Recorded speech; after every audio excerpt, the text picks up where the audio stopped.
Harris mocked for that rough TV interview yesterday. POTUS stumbles through the teleprompter at the COVID event. All of this is true, by the way. This is fact. And Fox News didn't urge Kamala Harris to be the charisma suck, out of touch robot that she is. She decided to do that on her own. And by the way, we have to watch that. I was going to watch that today. It is absolutely a banger. Just go out and secure more at-home tests. For the record, the failure from this administration specifically was a bunch of the testing production facilities, like the COVID test, rapid test production facilities, straight up closed down because they were like, all right, we're just not going to, not going to need it. No one is going to, it's not going to be like a crazy amount of people that need tests. Like, that's crazy. After the Delta surge in the fall, why are we at a point now where folks still can't get tests?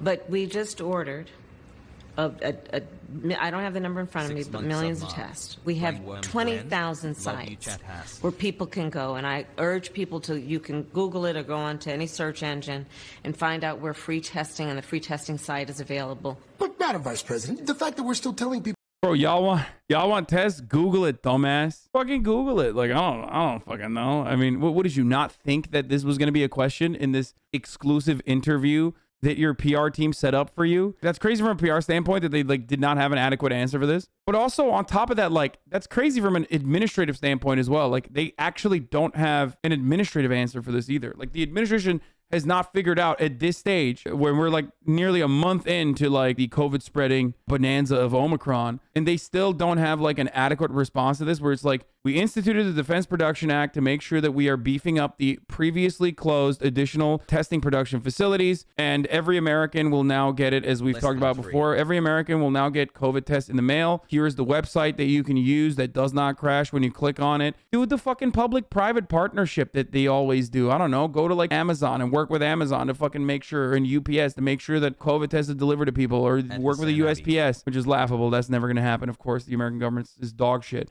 Every single American citizen, depending on how many people are in their households, according to census data, or indiscriminately, they're going to send 3 to 7 COVID tests per week to every American citizen, that sort of thing. For the record, for people who live in the United States, what I am saying sounds insane, right? You're like, what? They can't do all that. What are you, crazy? We're America. What I'm talking about is already familiar to everyone that lives outside of the United States. And Felix and I were talking about this last night as well after the stream. What I am mentioning right now is a procedure in process in countries that are not the United States of America. And the conversation I had with Felix revolved around this as well, where it was he's American and I'm not. So we were talking about COVID recovery, COVID response, what could have happened, and even the Joe Biden cryptic message about if you're not vaccinated, you're gonna die, Jack. And he was saying that he doesn't really care about the Biden administration saying that because it's understandable. And I was I agree. I mean, it is understandable that they're saying that, and it's typical of Biden. I'm not going to fucking yell at them too much, but that's not what the government's supposed to do. The government can't give up. And I realize the reason why I have this attitude about a potential hypothetical, theoretical, strong government that is supposed to fucking protect its citizens is because I'm Turkish. And no matter how fucking corrupt, no matter how much of a kleptocracy the Turkish government is, and no matter how little money they have, ultimately, when it comes to stuff like this, the Turkish government does what they need to fucking do to protect its citizens. That is the main difference here. Why don't you just engage in mutual aid? What? Looking good today, King Hassel. Dude, anarchist shut the fuck up challenge. We are talking about a centralized government that adequately provides necessary care for every single individual in all of these other functional countries. We are not going to mutual aid our way out of this problem. Just let me have a conversation about what a federal government is supposed to do, and then give you examples of what federal governments do actually engage in. Okay, the actions they have successfully engaged in countries where they do have adequate funding, and in countries that are more functional as a government, and then also in countries where the government is not even functional and doesn't even have the same level of wealth that the United States has. Mutual aid is a Hasan Unlock cheat code. It is so fucking stupid. It is such an incredibly American approach, which is dude, I don't understand. Why don't you individually solve this problem and get other individuals to individually solve this problem? It's why do we have a government, dog? There should be no government then. It's so frustrating that I am talking about what the government should do. This is an incredibly powerful fucking institution, okay, that we have democratically decided is supposed to take care of us in times of need. And then motherfuckers will still be I am going to be a capitalist, hyper-individualistic American, but from the left. Thank you. Remember back in the day when I would talk about the transactional nature of every fucking social interaction, when you're so far left that you end up fucking turning on this weird thing where it's like, I'm in favor of making sure that workers get their adequate pay, which is precisely why I believe every interaction that a fucking streamer has with their community is supposed to be transactional in nature, and therefore there should be financial payment for that. It's like, okay, dude, yeah, that's very different than what ANCAPs believe. Thank you for doing that. People to Google where you can get a test, and well, but come on now. I mean, really, if you want to figure out how to get across town to some restaurant you heard is great, you usually do Google to figure out where it is. So that's simply about giving people, right, a mechanism by which they can locate something that they need, something that can help them. You think she would expand on the military medical team on where they should be stationed, where you can get tested at a location? Yeah. That would be cool if we were a competent government, but we're not, so that's not going to happen. Oh, this was the better part. Oh, this was what I was looking for. Oh, yeah. This answer from Kamala on whether we should change COVID strategy sounds like me in 10th grade trying to bullshit my way through a class presentation. Oh, this was a banger. 6 former administration officials last week wrote that open letter urging the administration to change course, to change strategy. Is it time? I love you, Hasan, even though you hate every of us. It is time for us to do what we have been doing, and that time is every day. Every day it is time for us to agree. That's a fire. That's an absolute fire statement. You're crazy if you don't recognize it. That's a banger. First of all, I am fully in support of our leaders being completely zooted out the fucking ass like Kamala is here. She is barred out. Nobody who is completely sober is ever going to make a statement like this. She is higher than giraffe pussy. Straight up. Just because it's not alcohol doesn't change the reality that she is not absolutely on a spaceship. I'm going to run it again. It is time for us to do what we have been doing, and that time is every day. Every day it is time for us to agree. Slay Queen. What is she supposed to do? She's the vice president. Fuck it, dude. YOLO. You know? That's a sentence. There are words in it. Doesn't have to make sense. Huh? What do you got a problem with that? Comes out that Kamala Harris actually is a big fan of Kratom, as someone in the chat was pointing out. She's actually a big Joe Rogan Experience fan. She like decided to test out Kratom and is just, addicted. Don't they get prepped for this? How was she caught off guard? Bro, there is no preparation. The preparation was just like taking way more Xanax than what she is prescribed, okay? That's how she prepped for it, dude. All right, breaking news. I have just released a full trading report on politicians in 2021. In short, many beat the market. They traded more than ever before, and they made numerous unusually timed trades, resulting in huge gains. Wow, look at that, dude. Austin Scott, Brian Mass, French Hill, John Curtis, Dan Crenshaw, Daniel Crenshaw. He's got the vision, dude. He's better than Nancy Pelosi. That is wild, dude. I thought Nancy Pelosi's husband was the greatest stock trader of all time. This is great PR, by the way. Here is why. It's really fucking annoying that Democrats are also the same kind of corrupt monsters that are engaging in this kind of attitude where they also fucking trade on, maybe information that's not readily available to the public. But you only hear about Nancy Pelosi and you rarely ever hear about these homies, including Daniel Crenshaw. Friend of the show, Dan Crenshaw. Very good. Look at all these Republicans. Peter Welch, Debbie Dingell, Jim Langevin, Michael Guest, Earl Blumenauer, Don Beyer. I don't know any of these motherfuckers, dude. Oh, you got Shelley Capito, Mitch McConnell. Ooh, he made it up to the top there, too. By the way, not only did Congress beat your stock trading capabilities, they also traded options better than you. Here are the top 4 traders and options for 2021 in the House. Nancy Pelosi is the fucking queen of options trades. I mean, Texas uni student here. And apparently so is Blake Moore, Jim Langevin, Josh Gottheimer. They're just good, dude. They're just going to the fucking moon, baby. They're just going to the fucking moon. I don't understand why people are so surprised by this. They're just very good. Wow, you wanna limit someone's earnings? That's really fucked up. Senator John Ossoff is set to introduce legislation that would bar members of Congress from holding or trading individual stocks while they're in elective office. I am 1,000,000% in support of this. If you're in Congress and you're trading stonks, you should absolutely go to jail. I don't care. Listen, you have a profound amount of power and influence. This is a goddamn privilege, okay? Know your fucking place. If you want to fucking be a stockbroker, then, don't be in Congress. Straight up. I don't understand how anyone could go against that. And their immediate family members as well. Blind trust for you and your fucking immediate family members until further notice, until you're out. That's it. But what about someone like Manchin? He wasn't on the list, but his hand is very far in his siblings' businesses.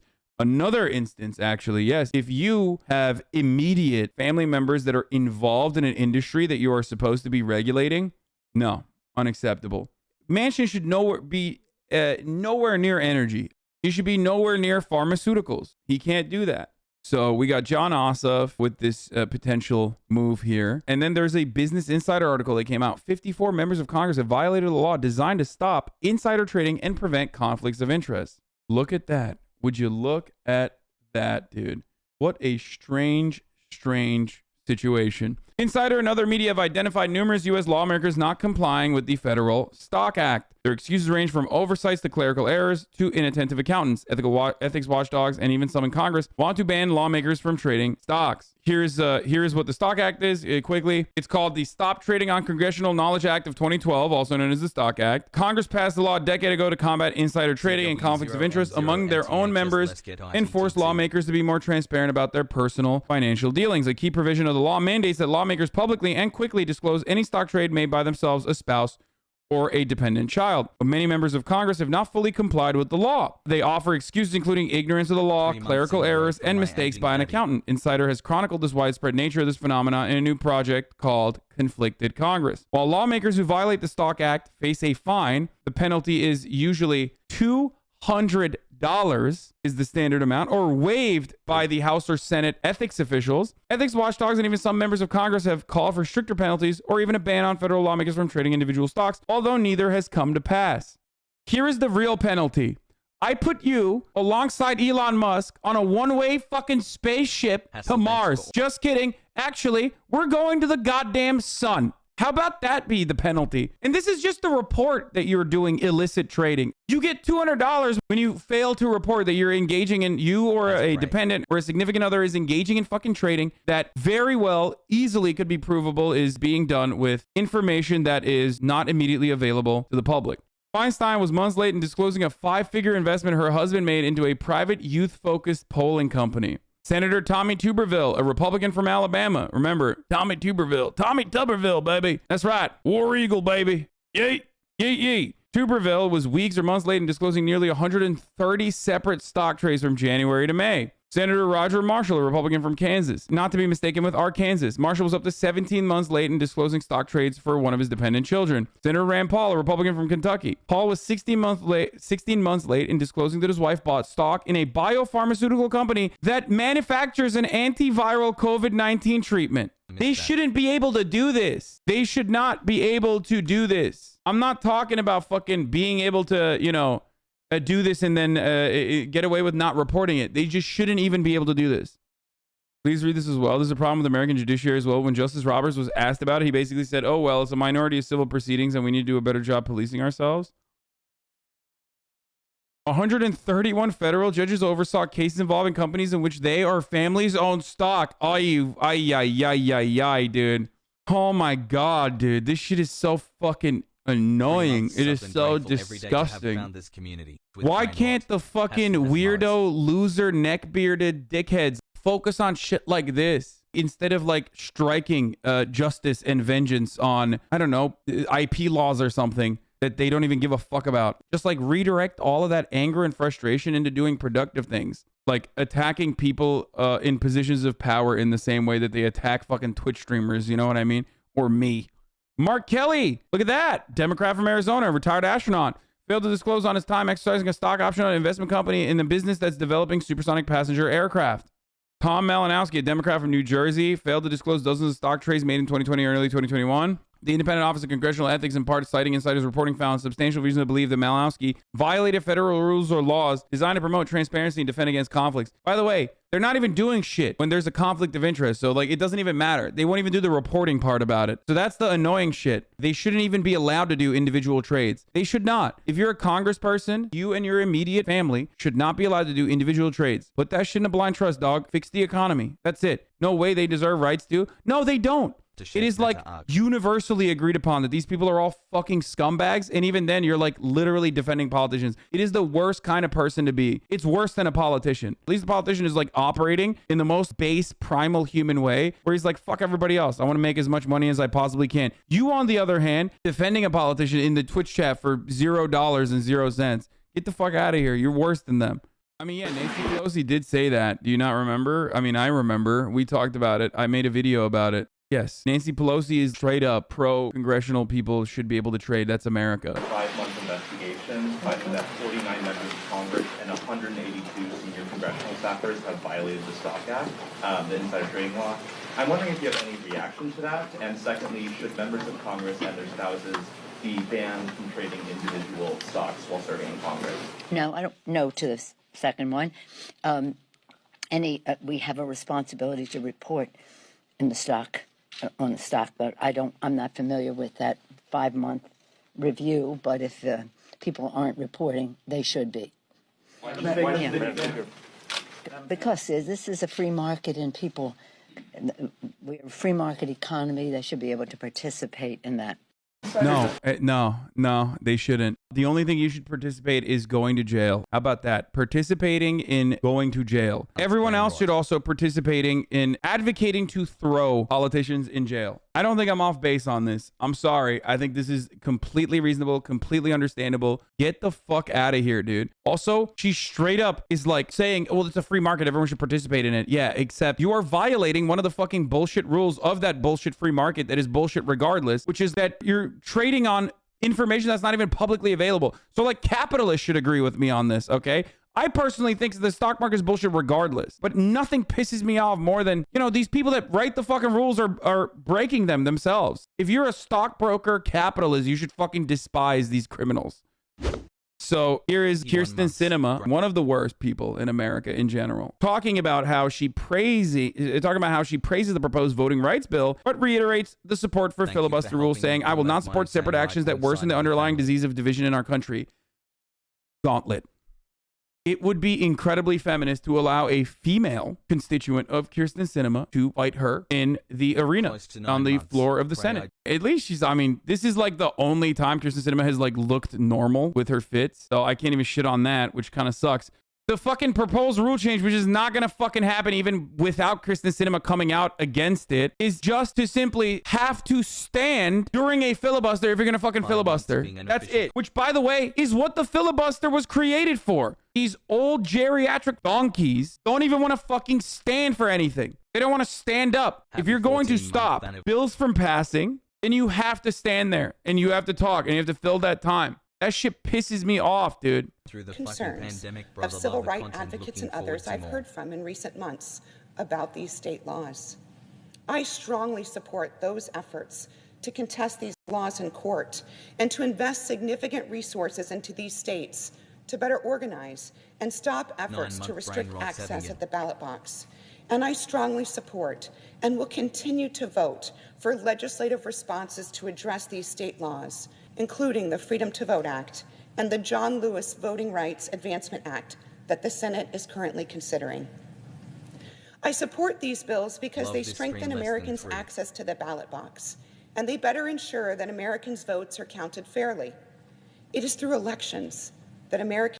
Yeah, blah, blah, blah. Get to the filibuster part. The entire point is that like nothing will ever get passed unless you make it a little bit more complicated to continue doing filibusters. Because as it stands currently, you need a filibuster-proof majority in the Senate to be able to pass anything. And so even though we have a 50-50 split in the Senate currently with 50 Democrats, 50 Republicans, and then Kamala Harris acting as the tiebreaker in that situation, it really doesn't matter because you need a filibuster-proof majority. You need 60. And you're never going to get that. You're never even going to get 50 because obviously we have Joe Manchin and Kirsten Sinema playing the role of the rotating villain in this situation, okay? Man, yes, others would know this is the classic 1-1 from MasterChef, except it's just as scripted as the MasterChef situation. It's fucking fake. It is totally manufactured. It's because neither side actually wants to get this shit done. It is deeply, deeply frustrating to like play this song and dance. It's just like, sometimes I just wish they were more honest and they were like, we're not going to give you shit. You're poor. You don't deserve it. And us Democrats, we don't even give a fuck if we lose elections because we'll still farm you for all of your fucking delicious tier 3 subs when a demon in the form of like Donald Trump is running on the let's fucking melt poor people campaign and, doing racial agitation and saying that they're going to like start fucking shooting gay people on the streets or trans people. When they do that, then Democrats are like, well, that's really terrifying. I mean, come on, you got to vote for us again. Give us as much money as possible. And then we go back to that same cycle. It's like 4 years of fucking Democrats not doing shit and saying, oh man, we can't do anything about this agenda. And then a Republican comes back in and does like horrible bullshit. Okay, they're like, hey, are you a 14-year-old girl that wants to get an abortion? Boom, headshot. We're implementing the fucking 360 no-scope bill for 14-year-old girls that want to get an abortion. They pass shit like that. And then Democrats go, oh, we can't do anything about this. And then they fucking turn around and do this shit. It sucks. The voting rights bill they're talking about is so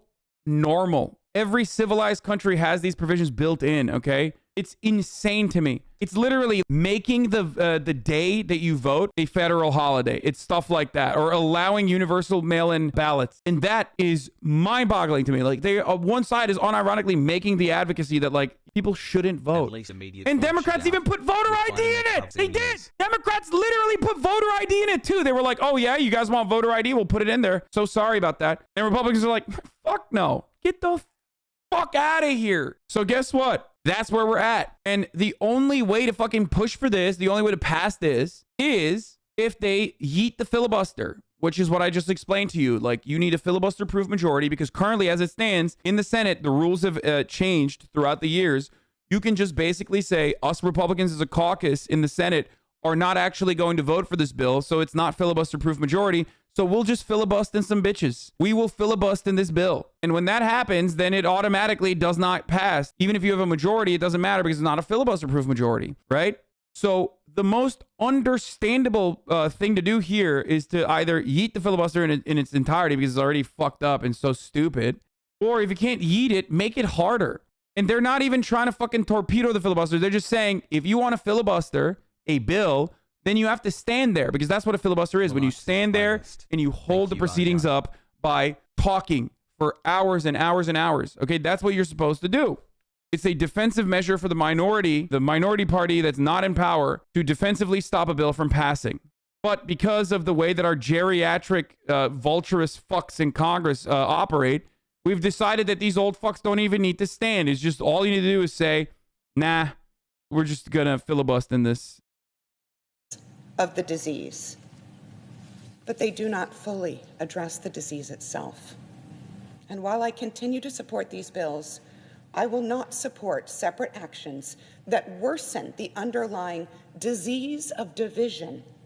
Dude, I hear this stuff. It just like puts me in a blind rage. Like it makes me so angry, dude. It is so transparent that what she is doing here is simply trying to fucking shift the conversation away and like find a defensible position for herself by being like, oh, I'm actually standing against reforming the filibuster into like actually being something that's consequential for the person actually engaging in the filibuster because I don't want the disease of division. It's like, what are you talking about? This is Congress. The fuck are you here for? I agree with you 100%, but what would you suggest the alternative for Democrats when they're no longer the majority actually asking? It doesn't matter. Look at this conversation that we're having. Democrats have a majority and nothing has happened. Who cares? Here's how it's going to change. When Republicans inevitably fucking sweep and they want to do some shit that requires the filibuster rules to be changed in its entirety, then Republicans are going to fucking push to destroy the filibuster rule, and they're actually going to succeed. And then the reason why they're going to do that is going to be even worse overall. They're going to fucking add a provision in there where like Democrats can never actually engage in filibusters and only Republicans can actually engage in filibusters. And that like the filibusters don't work on Republicans, and the Democrats are gonna be like, oh, we just don't have, I'm voting for this measure, and I'm not doing it for anything other than I want to heal the division in this country. That's what's gonna fucking end up happening.